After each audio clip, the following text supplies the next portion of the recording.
Alors voilà, donc aujourd'hui, le thème de la webconférence, c'est sur le ponçage et l'objectif, c'est de sensibiliser à cette pratique en faisant un état des lieux de la pratique de ponçage sur le terrain et nous avons proposé une pratique qui est très adaptée.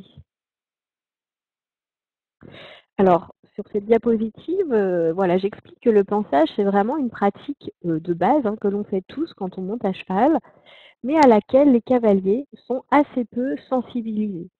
Pourtant, c'est une pratique qui n'est pas si anodine. D'abord, du point de vue du cheval. En fait, dans les études sur le bien-être ou le mal-être, on sait que le bien-être ou le mal-être résulte de l'accumulation d'une émotion positive ou d'émotions négatives. Et donc, si chaque jour, lors du pansage, on induit une émotion positive chez le cheval, le fait que ça va être répété très souvent, ça va pouvoir finir par améliorer d'une manière plus globale le bien-être du cheval. Et c'est intéressant d'utiliser le pansage parce que les contacts tactiles, c'est une des seules sources d'induction d'émotions positives que l'on a et qui sont reportées dans la littérature scientifique, puisqu'on n'a pas beaucoup de situations qui permettent d'induire des émotions positives chez le cheval et chez les animaux en général. À l'inverse, si à chaque fois qu'on pense le cheval, qu'on le brosse, il le vit mal, il a des émotions négatives, bah, le fait de cette accumulation, même si c'est une petite émotion négative, mais le fait par accumulation va pouvoir détériorer le bien-être général. Alors ensuite, le pansage, eh bien, c'est intéressant aussi de prendre en considération du point de vue du cavalier. En fait, on sait que les problèmes de dos sont essentiellement liés à de mauvaises pratiques à pied. Vous avez des fiches techniques sur le site Wikipédia avec tous les problèmes de dos et leurs causes. Et on sait aussi, en dehors de ces problèmes de dos, ben, on le sait tous, l'équitation, c'est quand même un sport pas tout à fait anodin. C'est au deuxième rang des activités qui entraînent des lésions graves juste après les collisions entre voitures et piétons. Et puis, il y a quand même des données pas forcément très marrantes, mais c'est qu'on a autant de risques d'avoir un traumatisme crânien à pied quand on est à côté du cheval que quand on est sur le cheval. Il faut aussi savoir qu'un quart des accidents a lieu à pied. Et ça, c'est pas toujours connu. Ce sont des chiffres qui ne sont pas toujours connus. Et c'était l'objectif de cette webconf, de sensibiliser sur ces chiffres. Alors, quels étaient les objectifs de cette étude? Puisqu'en fait, aujourd'hui, je vais vous parler d'une étude scientifique, enfin même de deux études scientifiques que l'on a réalisées avec l'IFCE et l'INRA. Et donc, les objectifs, c'était d'abord d'aller sur le terrain, dans les écuries, pour faire un état des lieux des pratiques et de voir comment les chevaux ressentaient cette pratique du pansage sur le terrain. Donc, évaluer le ressenti émotionnel du cheval au cours du pansage. Et puis après, c'est de quantifier les situations à risque pour le cavalier lors de cette pratique, que ce soit en termes d'ergonomie ou bien de sécurité. Et dans un deuxième temps, nous avons réalisé une étude afin de proposer une pratique adaptée, que ce soit pour le cheval et pour le cavalier. Donc dans cette première partie de l'étude, on a filmé 69 couples, cavaliers, chevaux, dans de très nombreux endroits. Le but, c'était de faire un état des lieux assez général de la population de chevaux en France. Donc, on avait des cavaliers très débutants dans les centres équestres, le galop 1 à 3, puis des cavaliers plus intermédiaires, galop 4 à 7, des cavaliers confirmés. Et nous avons aussi étudié, filmé des grooms professionnels, donc dont c'est le métier de brosser les chevaux. Le but étant de voir si on avait des différences entre ces différentes populations. Donc, il était filmé par 2 caméras et toutes les données ont été, toutes les vidéos ont été dépouillées au laboratoire en aveugle. Alors, qu'est-ce qu'on regardait sur ces vidéos? Tout d'abord, le ressenti du cheval. Donc, on regardait d'un côté les comportements positifs, donc je vous donne quelques exemples, comme les tentatives de grooming, où le cheval va essayer lui-même de toiletter le soigneur. Alors, souvent, il le fait dans le vide, il ne le fait pas au contact de la personne. Ou alors des recherches de contact vers la brosse. Et puis de l'autre côté, nous avons regardé les comportements négatifs, tout ce qui était les évitements, les menaces de la part du cheval. Ensuite, on a aussi regardé au niveau de la sécurité du cavalier, donc l'ergonomie, est-ce qu'il met en danger son dos en adaptant des positions qui ne sont pas idéales pour son dos. Tous les comportements qu'on peut juger imprudents, comme mettre un genou au sol, passer sous le poney, souvent sous le cheval, passer derrière sans regarder. Et puis, on a regardé aussi le nombre d'incidents, c'est-à-dire le nombre de fois où les dents ou les sabots sont passés à moins de 10 centimètres de la tête du cavalier. Alors, voici les résultats. Donc, à notre grande surprise, en fait, seuls 5% des chevaux de notre panel ont réalisé des comportements positifs au pansage. C'est quand même très peu. Et à l'inverse, on a un cheval sur deux, donc 50%, qui a réalisé des comportements négatifs comme ces menaces, ces évitements. Donc ça, c'était pas très favorable pour le cheval. On voit qu'il y a un ressenti qui est majoritairement négatif de cette pratique quand on regarde les chevaux sur le terrain. Maintenant, pour la sécurité du cavalier, on a vu que 88% des cavaliers mettaient en danger leur dos, notamment quand ils curent les pieds de leur cheval ou bien quand ils posent la selle sur le dos.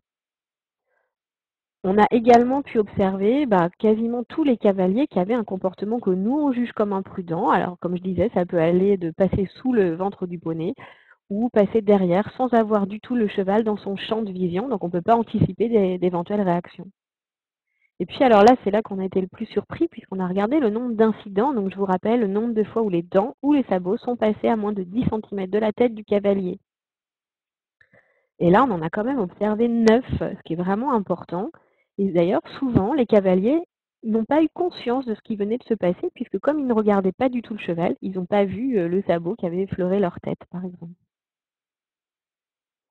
Alors ici, je voulais vous montrer un exemple typique de ce qu'on a pu observer. Donc c'est une petite vidéo d'un cheval en centre équestre. Alors excusez-nous pour le son, parce que l'image est passée au ralenti. Donc voilà, on observe ici une première défense, une seconde défense, une tentative de morsure, une troisième défense, tentative de coup de pied. On voit bien que le cheval est vraiment dans l'inconfort total.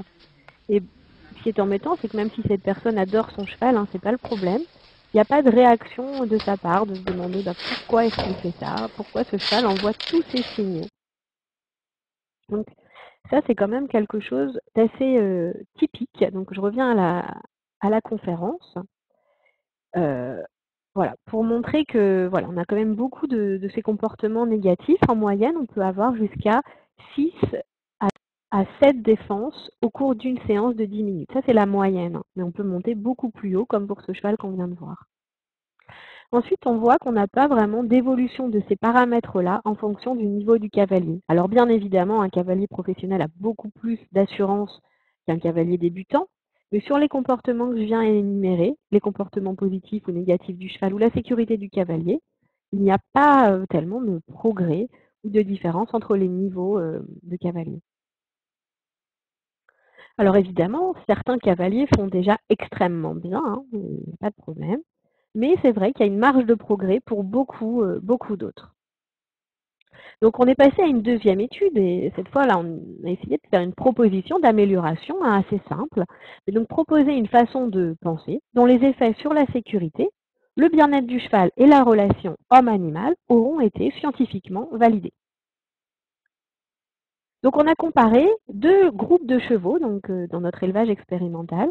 Des chevaux qui n'avaient pas l'habitude d'être brossés, ils étaient manipulés, mais ils n'avaient jamais été spécialement brossés auparavant. C'est des chevaux d'élevage. Donc on avait un lot standard de 14 chevaux et puis un lot avec un pansage optimisé de 13 chevaux. Donc dans le lot standard, on a réalisé la pratique moyenne qu'on avait pu observer sur les 69 chevaux. Donc on faisait la même intensité de brosse, le même nombre de coups de brosse, le même type de brosse. On calquait vraiment sur ce qu'on avait vu sur le terrain. Et le protocole était fixe, comme on peut apprendre généralement. C'est-à-dire qu'on brossait avec l'étrie, puis avec le bouchon, puis avec la brosse douce, sans spécialement prendre en compte la réaction des chevaux. On déroulait notre pansage sans vraiment s'adapter au cheval.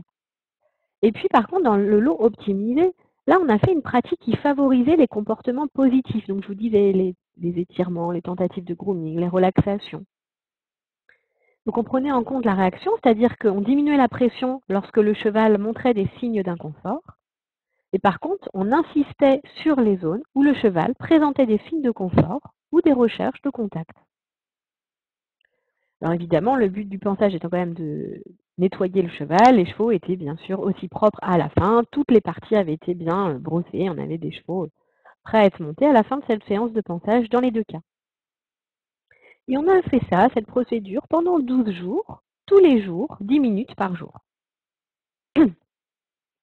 Donc pour aller un petit peu plus dans le détail du protocole de pansage optimisé, d'abord on commençait par 4 minutes de massage avec la main gauche, ensuite 1 minute de massage avec une étrille finlandaise en plastique à gauche, 1 minute de brossage à droite, et on terminait par 4 minutes de massage avec la main droite. C'est pas ce temps-là qu'il faudrait respecter sur le terrain, mais pour nous, pour notre expérience scientifique, on avait besoin d'avoir des temps prédéfinis, bien pareil pour tous les chevaux.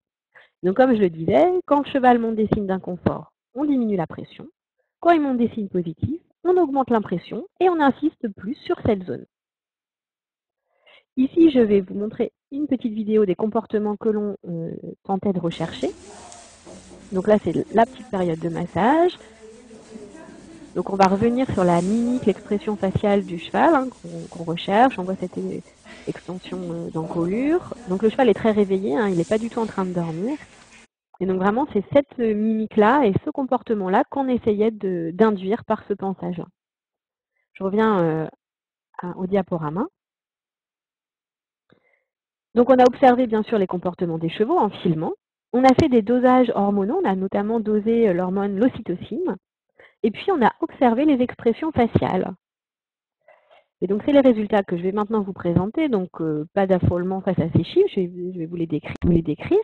Donc on a d'abord en vert les comportements négatifs, et on voit que ces comportements sont exclusivement exprimés dans le lot standard, donc la première colonne de chiffres, et très très peu dans le lot optimisé. Donc quand on brosse les chevaux, on n'induit pas de défense. À l'inverse, les comportements positifs, on n'en a presque pas dans le lot standard, c'est en bleu. Par contre, on voit en gras qu'on en a beaucoup dans le lot optimisé. Quand on fait des statistiques, c'est évidemment très très différent. Donc conformément aux attentes, la pratique standard a induit exactement les mêmes types de réactions négatives que sur le terrain. En revanche, la pratique optimisée a induit de nombreux comportements positifs. Donc, une aparté, on voit bien que les défenses sont bien dues davantage à la façon dont on a brossé les chevaux, pensé, plutôt qu'à la nature du cheval. Je refais un rappel par rapport à la vidéo du double poney Bébrin qu'on a vu tout à l'heure. C'est pas la nature de ce poney qu'il a fait toutes ces défenses. C'est bien parce qu'on l'a brossé d'une façon qui n'était pas adaptée. Ou qu'il avait bien sûr des douleurs. Ensuite, on a dosé l'ocytocine. Et donc, on a observé que les chevaux brossés de façon optimisée ont des différences au niveau de leur ocytocine de base. Donc, en fait, avant même de faire le brossage, au bout de 12 jours, on est venu faire une prise de sang. Et on a vu déjà que ce taux de base d'ocytocine était différent entre les groupes. Avec toute la littérature scientifique qui existe sur l'ocytocine, on a pu en déduire que les chevaux qui avaient été tous les jours brossés de façon optimisée étaient dans un état de bien-être qui était meilleur que les chevaux qui avaient été brossés de façon standard. Donc on voit bien un effet sur la physiologie du cheval. Et donc un impact qui va bien au-delà du simple effet au moment du pansage. On a une meilleure relation à l'homme en général. Et cette meilleure relation à l'homme fait que le cheval est dans un état de bien-être global meilleur au bout de simplement 12 jours de pansage quotidien. Rappelez-vous de la première diapositive où il y a de très nombreuses études scientifiques qui montrent qu'une accumulation d'émotions positives peut jouer sur le bien-être général du cheval. Alors ensuite, on a regardé de façon attentive les expressions faciales du cheval. Parce qu'en science, on étudie de plus en plus ces expressions comme un moyen de mieux comprendre ce que le cheval ou d'autres espèces, l'animal, ressent. Vous connaissez en haut toutes ces mimiques humaines qui peuvent être interprétées par tout le monde, comme de la colère, de la surprise, du dégoût, de la tristesse, etc. On commence à étudier ces mimiques chez les rongeurs, chez différentes espèces, notamment pour voir les expressions de douleur. Mais pour le moment, chez le cheval, il n'y avait pas eu tellement de travaux sur les expressions des émotions plutôt positives ou négatives au pansage. Donc, qu'est-ce que ça veut dire? Un cheval qui couche les oreilles comme ça au moment du pansage, qui a cette lèvre avancée.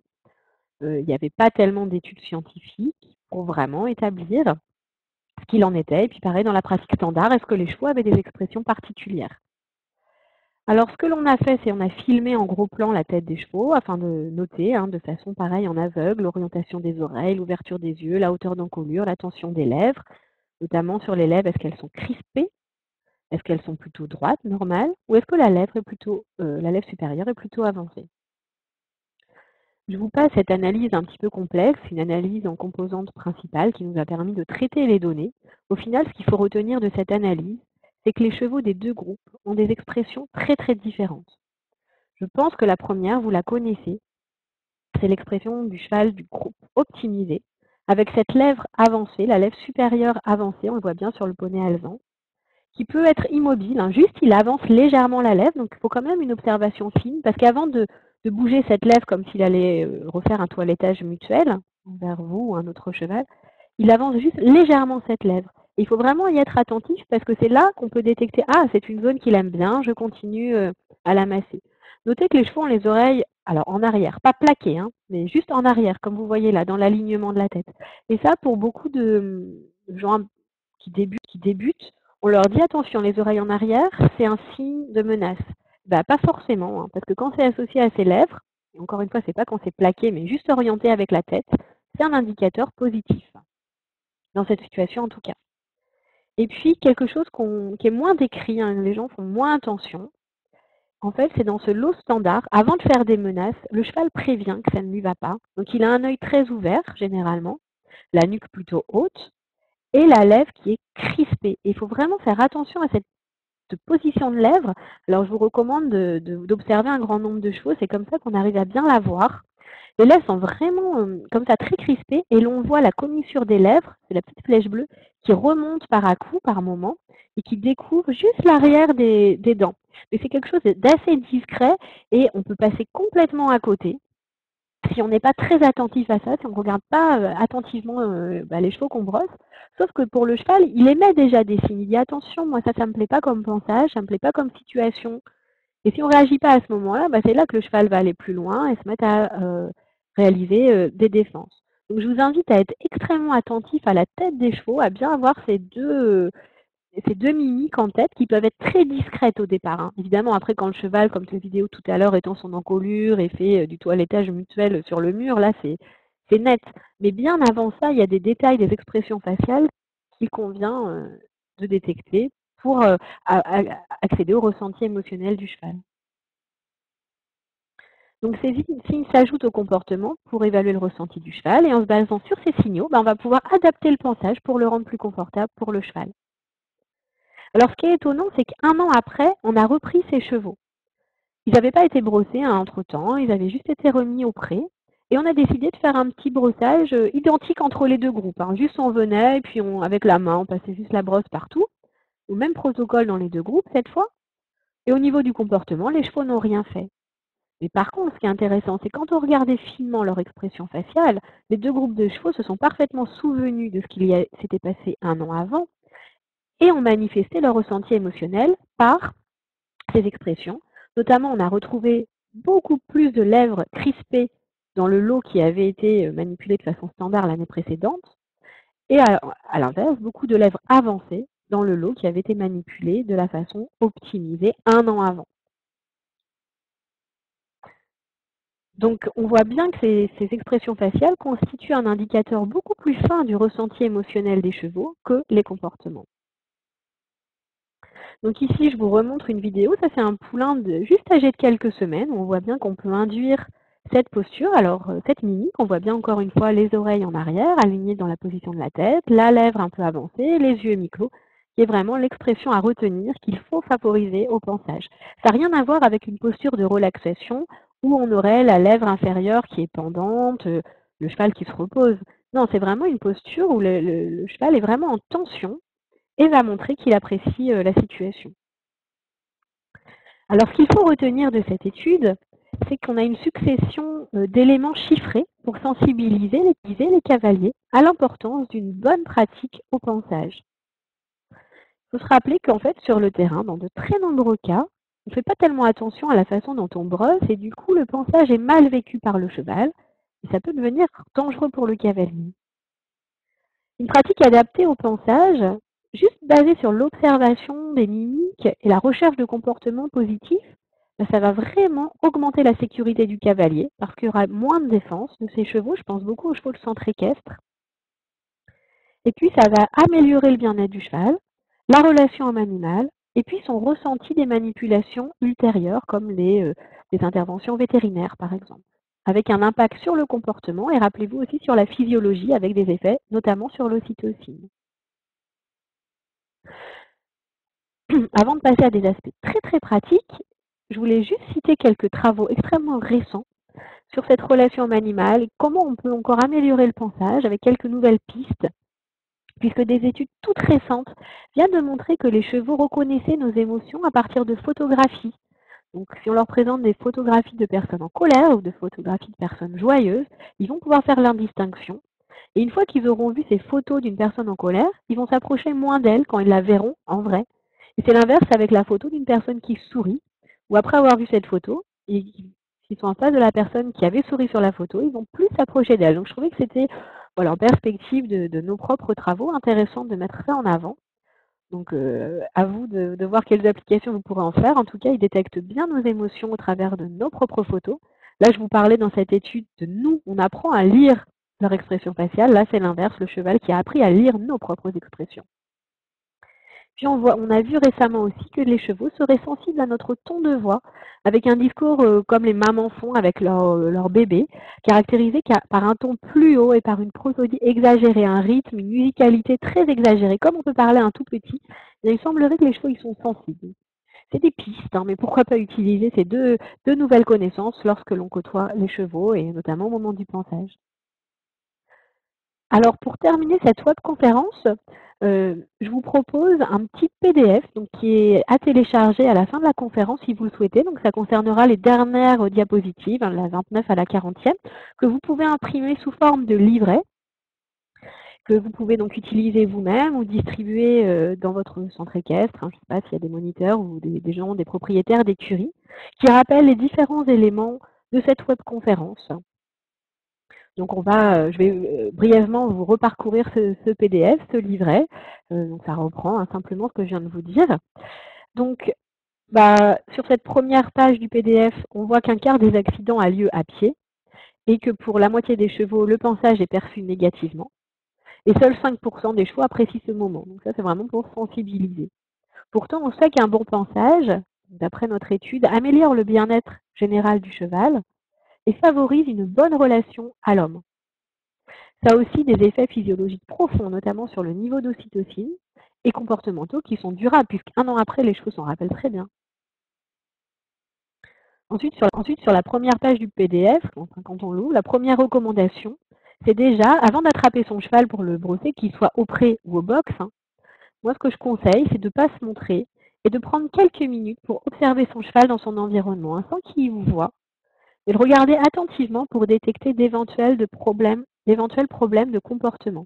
Il faut savoir que chez le cheval, on a identifié 4 troubles de comportement majeurs, hein. Alors, je vais juste vous les citer, mais ça pourra sans doute faire l'objet d'une webconférence l'année prochaine. D'abord, les tics, hein, les stéréotypies, les chevaux qui tiquent à l'appui, mais il y a toutes sortes de tics. Donc, voilà, déjà, si on voit ça chez son cheval, bon, ça interroge. Il faut observer si notre cheval n'est pas hyper anxieux, hein. Il y a des chevaux dans leur box qui sont sans arrêt en vigilance, ce qui est complètement anormal. Il y a des chevaux aussi qui vont être hyper agressifs. Ça aussi, c'est anormal. Et puis, je vous invite aussi à faire attention au phénomène de dépression chez le cheval. On a des chevaux qui sont complètement apathiques dans leur box, c'est-à-dire qu'à chaque fois qu'on va les voir, ils ont l'encolure à l'horizontale, ils sont face au mur, mais ils ne se reposent pas du tout, hein. Ils ont les yeux bien ouverts. Et ça, c'est un indicateur de dépression. Et donc, voilà, avant de commencer à brosser son cheval, hein, qui est le thème de cette webconférence, déjà, je vous invite à observer son cheval avant même de l'attraper, quelques minutes, tous les jours, et vous aurez vraiment un indice de son état de bien-être général. Bien sûr, on rappelle qu'idéalement, un cheval, c'est fait pour vivre au pré avec d'autres chevaux. Alors ensuite, la deuxième recommandation, si on se rappelle des chiffres, hein, qu'on a autant de risques d'avoir un traumatisme crânien à pied qu'à cheval, on peut s'interroger sur l'équipement qu'on doit avoir quand on monte. Moi, ce que je conseille, pour les enfants en tout cas, qui ont la tête quand même assez proche des sabots, c'est déjà de mettre son équipement avant même de commencer à brosser, son casque, son gilet, éventuellement des chaussures renforcées, à bout renforcé.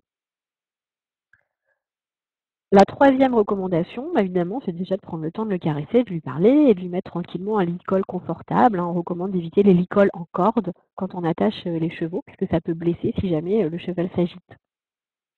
Quatrième recommandation, C'est avec la main ou une brosse. Alors là, c'est vous au choix, hein. Soit vous utilisez vos doigts, soit une brosse.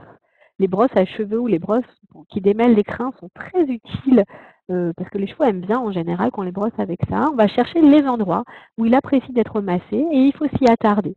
Donc il faut vraiment parcourir toutes les zones du cheval quand on ne le connaît pas. Aller par exemple au niveau du couard, souvent les chevaux aiment bien, au niveau de la queue, de la base de la queue. La crinière, souvent ils aiment beaucoup. L'intérieur des oreilles. Mais après, ça peut être très varié. Il y a des chevaux, par exemple, qui adorent être grattés au niveau des pâturons, par exemple. Il faut chercher cette mimique, hein. Alors là, à vous de vous entraîner. C'est pas une mimique de relaxation, hein, comme je disais, c'est très différent. Avec les oreilles dans l'alignement de la tête, la lèvre supérieure avancée, qui est parfois tremblante. Et puis évidemment, avec la main, ça a l'intérêt de vérifier sur tout le corps du cheval qu'il n'y a pas de blessure ou de parasites. Notamment, attention, passage de sangle. La cinquième recommandation, c'est ensuite avec une étrille ou une brosse. Évidemment, on brosse, hein, on nettoie les parties sales, c'est quand même l'objet du pansage. Mais on n'induit aucune réaction d'inconfort et on n'attend pas d'avoir des menaces.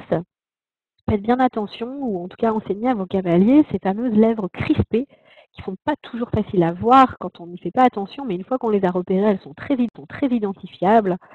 Donc, lèvres crispées et puis avec la commissure des lèvres qui peut se relever par à-coups, l'œil très ouvert. Alors les oreilles soit très en avant, soit dissymétriques, soit plaquées, enfin ça va pas. Et puis voilà, l'encolure assez relevée en général. Pour le dos, attention à bien plier ses genoux, hein. Je vous invite à aller sur la fiche Wikipédia qui donne des recommandations sur la position du dos. Et puis l'idéal, c'est d'apprendre à son cheval à porter ses pieds, hein, quand on les cure, pour éviter qu'il mette tout son poids sur nous. Ça évite les problèmes de dos. Ensuite, avant de mettre la selle, on termine par quelques minutes de massage supplémentaire, toujours pour qu'il adopte la photo, la minute de grooming, comme ils peuvent faire entre eux, hein, et se détendre avant d'être montés. Au bout de 12 jours, nous, dans notre étude, on avait des chevaux qui faisaient énormément d'étirements, hein, du campo avec les antérieurs très en avant, l'abaissement du garrot. Ils nous indiquaient aussi où est-ce qu'ils voulaient être brossés en se contorsionnant, hein, en levant un postérieur, en l'orientant vers nous. Donc on peut induire un vrai stretching avant de monter son cheval et le mettre dans un état physiologique et comportemental très favorable au travail qui va suivre. Ensuite, on fait attention avec la selle, hein. On a vu beaucoup de gens jetaient en quelque sorte la selle sur le dos. Donc non, il faut aller très doucement, poser le tapis et la selle très doucement. On peut brosser au moment où on pose le tapis. C'est le cas sur la photographie en haut à gauche. On voit le cheval qui a toujours sa mimique où il aime bien en fait. On fait très attention à son dos, hein. Il faut bien remonter les étriers sur la selle. On a observé beaucoup de cavaliers dans notre étude qui ne remontent pas les étriers. Du coup, ça les oblige à lever très très haut la selle. C'est très mauvais pour leur dos. Puis généralement, les étriers tapent sur le dos du cheval. Donc, c'est pas très bon pour lui. On ajuste, hein, la selle, le filet. Puis on sangle très très progressivement. Ce qu'on a observé sur le terrain, c'est beaucoup de cavaliers qui sanglent déjà comme si c'était définitif dès la selle posée. Et donc évidemment, les chevaux qui menacent à ce moment-là, non, on met un trou, très large, 2 trous, puis 3 trous, puis on ressangle au fur et à mesure comme ça. Et vraiment, ça change tout. Donc très simple, mais ça change tout. Le but, hein, c'est d'avoir un cheval très détendu émotionnellement, détendu physiquement, qui est prêt à travailler. Et ça, on a publié un article cette année, hein, dans notre équipe où on a montré, hein, qu'un cheval dans un état émotionnel positif va avoir un comportement plus flexible et va s'adapter mieux aux demandes dans un contexte d'apprentissage. Donc c'est pas du tout anodin. On pense que le pansage est un acte anodin, mais en réalité, ça ne l'est vraiment pas. Et puis, d'une manière générale, à partir du moment où on est avec son cheval, il ne faut pas le quitter des yeux pour sa sécurité, puis aussi pour détecter son état mental, son état de confort ou d'inconfort. Ça vaut le coup de prendre quelques minutes, c'est pas non plus 1 heure, mais quelques minutes pour lui faire du bien au pansage et de guetter les moindres signes d'inconfort.